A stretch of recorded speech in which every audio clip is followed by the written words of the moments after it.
అనకురా అనకు, పైకి అనకు, విను, చెప్పేది విను ఫస్ట్. అరే, నేను చెప్తే అయినవురా, మీ అయ్యవ చెప్పిన అయినవు నువ్వు.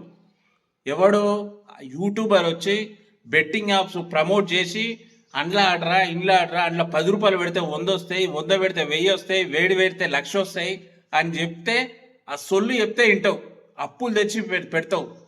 అయ్యవ్వ కష్టపడి జాపెట్టుకుంటే దొంగతనం చేసి బెట్టింగ్ యాప్లలో పైసలు పెట్టి ఆట ఆడతావు. అయ్యవ చెప్పిదాన్ని ఇప్పుడు నిన్నావురా, యూట్యూబరు బెట్టింగ్ యాప్స్ ప్రమోట్ చేసి బెట్టింగ్ గేమ్స్ ఆడరా అంటే వాని ఇంటావు. విని అప్ల పాలయ్యి సూసైడ్లు చేసుకొని మీ ఫ్యామిలీ రోడ్ మీద గుంజుతావు. ఇంతనన్నా తెలివిదారా నీకు? అందుకే అయ్యవ చెప్పిన మాట వినాలిరా. ఎవడో చెప్పిన మాట వింటావు, కూర్చిపోతావు. దయచేసి చెప్తున్నా, ఇప్పటికైనా బెట్టింగ్ యాప్స్ ఎప్పుడు కూడా ఆడొద్దు.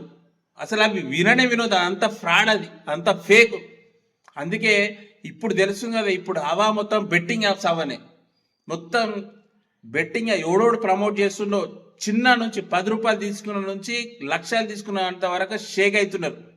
దీనికి యముడు మొగడుగా నిల్చుంది ప్రపంచ యాత్రికుడు అన్వేష్. ఆయనతో పాటు సజ్జనర్ సార్ కూడా కొలాబరేట్ అయిపోయి ఒక్కొక్కరిని ఎఫ్ఐఆర్ బుక్ చేసి జైల్లో వేస్తున్నాడు, ఎవడోడు బెట్టింగ్ యాప్స్ ప్రమోట్ చేసిన వాళ్ళు. దయచేసి చెప్తున్నా, ఎవడు కూడా బెట్టింగ్ యాప్స్లో పైసలు పెట్టి పొడగొట్టుకోకండి, అప్పుల పాలు కాకండి, సూసైడ్ చేసుకోకండి, మీ ఫ్యామిలీ రోడ్ మీద తెచ్చుకోకండి. Okay, bye. ఇదని వినండిరా, మీ అయ్యవ చెప్పింది విన్నారు కదా, ఇదని వినుర్రి.